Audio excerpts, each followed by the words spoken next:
జై వీరబ్రహ్మ జై గోవిందమాంబ జై. నేను మీ కృష్ణమాచార్య. శ్రీ బ్రహ్మపదం గుప్త నిధుల గురించి ఎక్కువగా మాట్లాడుకుంటున్నారు.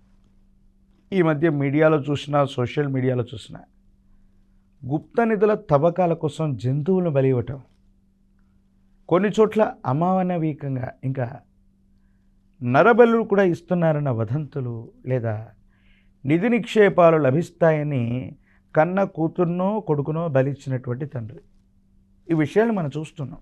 అమావాస్య పూటో పర్టికులర్ నక్షత్రంలోనో ఈ విధమైనటువంటి జంతువుల్ని మనుషుల్ని బలి ఇవ్వటం వల్ల గుప్త నిధులు లభిస్తాయా? అసలు ఏంటి గుప్త నిధులు? వీటి సంగతి ఏంటి? ఈనాడు మన ధనాన్ని దాచిపెట్టుకోవడానికి బ్యాంకులు ఉన్నాయి, లాకర్లు ఉన్నాయి, రకరకాలైనటువంటి వ్యవస్థలు ఉన్నాయి. కానీ మన పూర్వీకులు, మన పెద్దలు, వాళ్ళకంటే ముందున్నటువంటి వాళ్ళు ధనాన్ని కొన్ని మట్టి పాత్రలు, లోహపు పాత్రలు, చెక్క సామాగ్రి, చెక్కకు సంబంధించినటువంటి చతురస్రం లేదా దీర్ఘచతురస్రం లేదా పర్టికులర్ ఆకారంలో ఉన్నటువంటి చెక్క పెట్టెలు, వీటిలో బంగారాన్ని, నగలని, విలువైనటువంటి రత్నాల్ని ఉంచి ఎక్కడైనా భూమి లోపల భూస్థాపితం చేసేవాళ్ళు. ఎందుకు?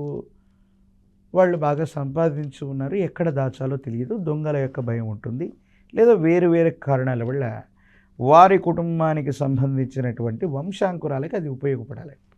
ఇలాంటి పరిస్థితుల నేపథ్యంలో అక్కడక్కడ తవ్వటం ఎవరికో అదృష్టవశాత్తు అవకాశం ఉన్నటువంటి వాళ్ళకు మాత్రమే ఈ నిధి నిక్షేపాలు జరుగుతూ ఉంటాయి. ఎవరి జాతకంలోనైనా అంగారకుడు కుజుడు, అలాగే కేతు చాలా విపరీతమైనటువంటి అనుకూలవంతమైన ప్రభావాన్ని కలిగి ఉంటాయి. వారి యొక్క జాతకాన్ని అనుసరించి ఈ గుప్త నిధులు అన్నటువంటి వాళ్ళకి లభించేటువంటి అవకాశం ఉంది.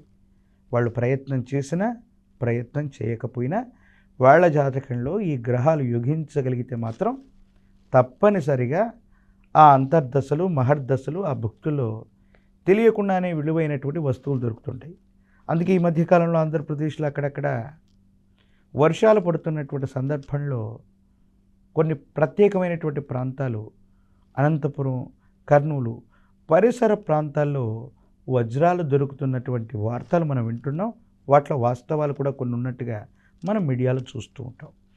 కాబట్టి ఎవరి జాతకంలోనైతే అంగారకుడు కుజుడు, కేతువు చాలా బలీయంగా ఉంటారో వాళ్ళకి ఇలాంటి విలువైన వస్తువులు అవ్వచ్చు, గుప్త నిధులు అవ్వచ్చు, వీళ్ళకు దక్కేటువంటి అవకాశం ఉంది.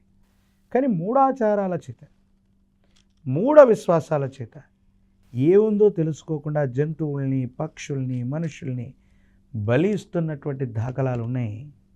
ఇది పూర్తిగా మూఢ విశ్వాసం. ఇందులో ఏ విధమైనటువంటి శాస్త్రీయపరమైనటువంటి ఆధారం లేదు. ప్రత్యేకించి మీరు అనుకుంటున్నటువంటి గొప్ప గొప్ప శాస్త్ర ప్రమాణాలు కూడా ఇందులో లేవు. అధర్వణ వేదాన్ని తీసుకున్న తాంత్రిక విషయాల్ని మనం పరిశీలించిన ఇలాంటి విషయాలకి జంతువధలు చేయటం అన్నటువంటిది ఇది నిషేధం, ఇది మూఢాచారం, ఇది చట్టపరంగా కూడా నేరమే. అసలు ఈ విషయం జోలికి వెళ్ళటం కూడా మూర్ఖత్వమే అవుతుంది. కాబట్టి ఎవ్వరూ కూడా పొరపాటున ఇలాంటి చర్యలకు మిమ్మల్ని పురిగొల్పుతున్న అలాంటివి ఏవీ కూడా చేయకండి.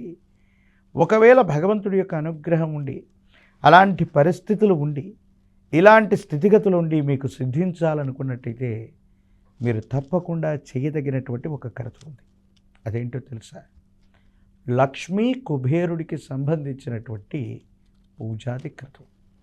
నవనిధులకు అధిపతి అయినటువంటి కుబేరుడు మహాలక్ష్మి స్వరూపాన్ని కుబేర ముగ్గు వేసి కుబేరుణ్ణి, మహాలక్ష్మీ దేవీ దేవతా స్వరూపాన్ని ఆరాధన చేస్తున్నట్టయితే అనుకూలవంతమైనటువంటి ఫలితాలు కలుగుతాయి. 9 శుక్రవారాల పాటు గజమహాలక్ష్మి అమ్మవారి యొక్క చిత్రపటాన్ని ఉంచి ఎరుపు రంగులోని దానిమ్మ ఫలం లేదా ఒక్క దానిమ్మ పుష్పాన్ని అమ్మవారి దగ్గర ఉంచి అష్టోత్తరాన్ని చేసిన, శ్రీ సూక్తంతో అమ్మను మెప్పించిన అమ్మ ప్రసన్నత నొందుతుంది. ఆర్థికపరమైన అంశాలు, ఇలాంటి నిధి నిక్షేప సంబంధమైనటువంటి స్థలాలు గనక ఒకవేళ మీ జాతకంలో అనుకూలత ఉంటే అవి సిద్ధించేటువంటి అవకాశం ఉంటుంది తప్ప ఎవరి మాటలో విని ఎవరు చెప్పే మాట విని మీరు పొరబాటున కూడా ఇలాంటి నిషిద్ధమైనటువంటి విషయాల జోలికి వెళ్ళటం అన్నటువంటిది శాస్త్ర ప్రమాణం కాదు. ఏమీ తెలియనటువంటి అమాయకుల్ని, జీవితంలో ఏదో సాధించాలన్నటువంటి ఆశ కలిగిన వ్యక్తుల్ని కొంతమంది మోసపూరితమైనటువంటి చర్యల వల్ల ఇలాంటి పరిస్థితులకు ఉసుగొల్పుతున్నారు. పక్షులను, జంతువులను, మనుషులను 84 లక్షల చరాచర జీవకోటికి హాని తలపెట్టడం అన్నటువంటిది చట్టరీత్యానే కాదు, ఇది ఏ శాస్త్ర ప్రమాణంలో కూడా చెప్పబడలేదు. ఒకవేళ ఎవరైనా మీకు ఇది చెప్పినా ఇది అవాస్తవమని మీరు తప్పకుండా గ్రహించండి.